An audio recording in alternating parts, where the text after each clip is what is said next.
We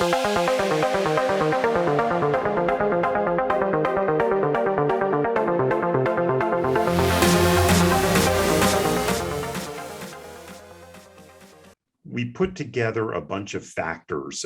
First, I had hoped that we could just see the frac crews in satellite imagery, and that was that.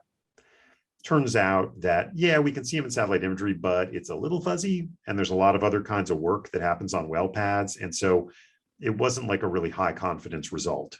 If you just use satellite imagery, it's not good enough to really know that that's a frac crew there and not some other type of work crew. And it's, I'll say, if you're using the super high resolution satellite imagery, you could do that.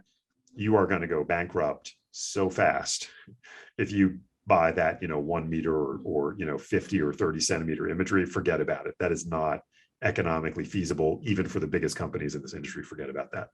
So if you're using satellite imagery that's of a quality that anybody could realistically afford, particularly when you're covering literally hundreds of thousands of square miles every day, we had to bring in some other factors and start using these data fusion methods to extract some signal from the noise. It wasn't good enough to just look at the kind of fuzzy optical imagery on the ground. Plus, that imagery was getting blocked by clouds a lot. Even in the Permian, it's a desert. You're not always seeing through the clouds. We had to bring in some other factors. So what we did, and this has led to a lot of granted patents, is we started putting together different kinds of data to understand where the frac crews were. I mean, we already knew where the rig crews were. So, okay, we know where a duck is. Hey, we can spot the frac ponds. We know there has to be a frac pond before you can frac. So that's another factor. We know there has to be a well pad. So now we're tracking where the well pads are. And by putting these things together, we could kind of know, okay, which pads are ready for a frac. Then we used a different kind of satellite imagery, not the optical, called synthetic aperture radar, which cuts through clouds and bounces off of metal. And the image you see is a real fuzzy one, but it gives you a very strong indicator, regardless of weather, of when there's a lot of metal in a spot. And so by following all these well pads, along with knowing where the frac pond is, and knowing where the permits are active and where the ducks are and where the rigs have been, we were then able to make a very strong inference that that is a frac crew on that well pad.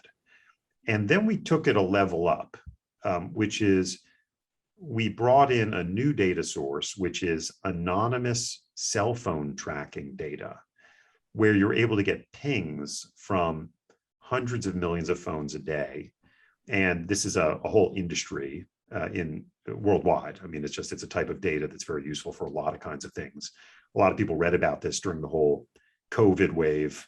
Some of the COVID wave stuff you start seeing a lot of news articles about this, because it was a great indicator of, are people really staying home during the lockdown? Or are they going out? Yeah. How much less are they going out?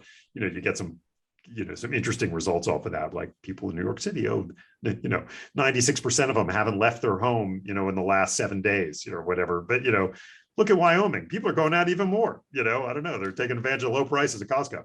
So there were some really interesting insights from that. And you can see people move around. You don't know who they are. You don't know their phone numbers. But we can see that there is a party going on a well pad with a lot of equipment in West Texas or wherever you choose. Well, what kind of party could be going on a well pad? It's either a frac party or a rig party. Well, if we know the rig was already there, and also we know that fracs have a lot more people, and then we're able to refine it further. So we're seeing all these guys all these phones pinging off the pad. Okay, there's a party, it's a frac party. But actually, the pings have unique indicators, not a phone number, it's anonymous, but there's some kind of hash associated with them, because you need to know whether this was one guy 10 times or 10 guys one time, right? So you know that they're different phones. And if you know they're different phones, and there's some amount of time that these unique indicators persist, now you can see, well, where did they come from and where do they go to? And so we're able to use that along with all these maps we've built of where all of the equipment yards are, right? Where all the Halliburton yards, where are all the Liberty yards, where are all the, you name it. And it's not just the pressure pumpers. I mean, other kinds of services too, like a Nalco yard where they're keeping, chemicals stored or whatever it is. So by mapping thousands of these parking lots, basically, and knowing who owns or operates that parking lot, We can see when groups of people, not one or even two of them, like a few of the guys go to Hooters or whatever, right? Or go to Buc-ee's, like, okay, they all went to Buc-ee's. They're gassing up there and getting some beef jerky. But when we see a bunch of them repeatedly go back to a particular yard, we say, okay, well, we know that that's a Halliburton equipment yard. Okay, that's a Halliburton pressure pumping crew.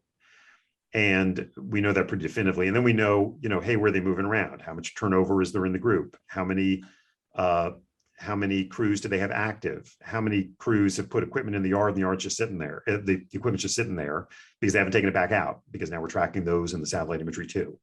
So we're able to know where the pressure pumpers are moving around, where the fracs are, and therefore where most of the spending is, but also, more importantly, from a mineral standpoint, where is the new production really happening or about to happen that otherwise isn't going to get reported to you in some investment package that you're looking at buying, because they don't know that. The mineral owner there doesn't even know that, but you can know that even if they don't.